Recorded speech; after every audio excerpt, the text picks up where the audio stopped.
There were 1,645 students, 500 parents, and 312 staff members that participated in the Youth Truth Survey. Here are the results.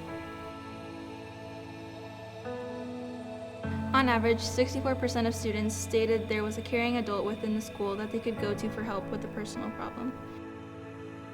You know, I've spent a lot of time in these results, and some of these were hard, and this one in particular was being a counselor and being someone that wants to be there for students and be, like, you know, a place where students know that they can come. Yeah, it's just hard to see. I mean, it's good to, I guess it's majority since it's over 50%, but, you know, for me, I would love to see that number improve.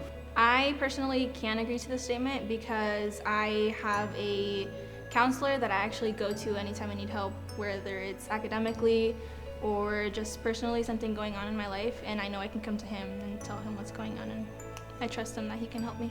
64% seems to be low. We want to reach every kid.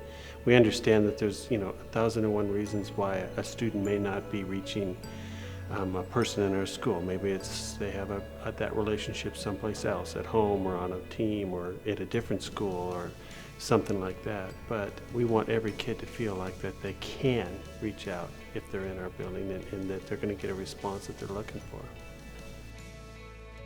71% of Eagle Point High School students stated that they wanted to go to college or trade school. I'm actually going down to San Jose State. I think most of my friends are also going to college. I don't think I know of anyone who isn't. I know a lot of people going to at least RCC, and I'm really proud of them for it. You know, for me, I've never been one that's like every student has to go to college. My big thing is just what are your options, what do you want to do, and let's figure out how to get there. I know that this is an area that we do need to work on, for sure. I mean, for me, 71% I thought was a pretty good number just looking at the college piece. But then it's really, tying in those other things that's not necessarily just college. I think that's a positive, especially since, of those students, you're talking about some 9th and 10th graders trying to really make up your mind about something. That's a big decision. So I took that as a trend in the right direction. We'd like to increase it, of course, because those kids that know where they're going are going to work harder when they're here in their school. But I thought that there's some good work behind that number. 47% of students stated they have been bullied this school year. You know, I deal with the issue a lot of time on both ends, dealing with the students that are doing the bullying and those that are getting bullied. And students, adults, you name it, we don't realize the impact that we have with the words that we say. I think a lot of times students say things that they don't necessarily mean, but it's just something that comes out and they don't realize like the ramifications of that. And just another area where we need to continue to focus on. And I think it starts with us as adults and how we treat each other.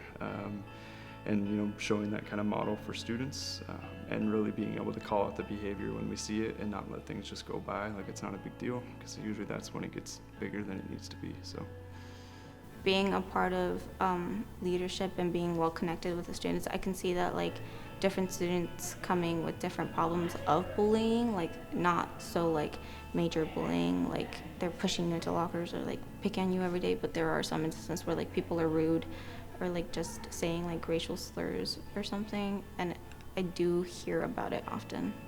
Any number for bullying is too high, and that's certainly 47% is high.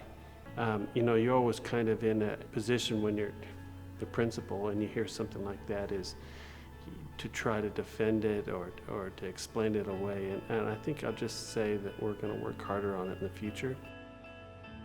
72% of parents and guardians stated that they felt their students' teachers were responsive to their concerns.